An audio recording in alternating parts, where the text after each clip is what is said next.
For more on the extradition case, let's go to the Manzini Magistrate's Court in the Kingdom of Eswatini, and our SABC News reporter Nhlanhle Jele is there. Nhlanhle, so this one obviously picking up from where it left off, and let's perhaps talk to what we can expect happening today in the court.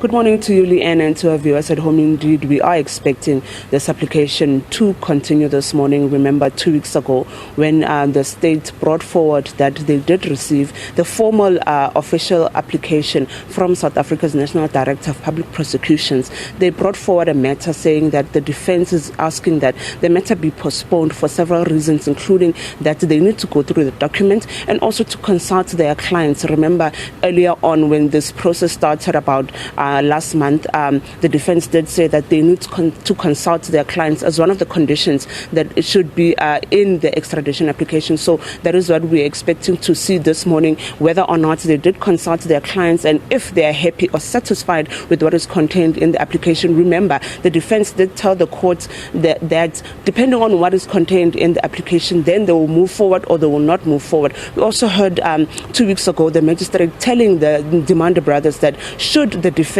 not oppose the application, then a trial date will be set, and then they would come back, and then the nitty-gritties of what is contained in the application will be dealt with during a trial, to ensure that this extradition application takes place. Remember, we also know that should the defense not be happy with what is contained in the extradition application made by South Africa for the Ndimande brothers, then another date will be set for the defense to file formal affidavits saying why they are not happy with what is contained in the application. Though that is what we're expecting to hear this morning, and in court, whether or not the defense is willing to move forward with the application. And also, we heard 2 weeks ago that they also need to bring in senior counsel. We do know that there are 2 senior counsels that they're bringing in the defense. In this case, they're bringing in 2 senior counsels. One is already in Eswatini and another one is in South Africa. The one in South Africa needs to be admitted. So we're also going to hear if whether or not that process does it take long, or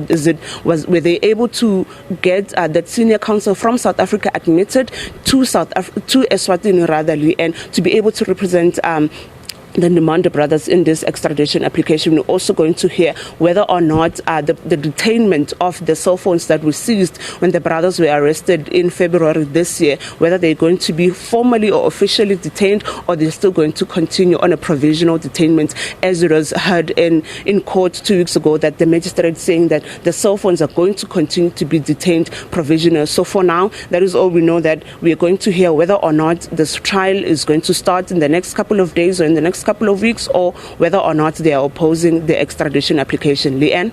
All right, let's leave it there. Thanks for covering, of course, that for us. So live from Eswatini. So that's what's expected today after that 2-week delay. So we'll see what does happen at this particular case.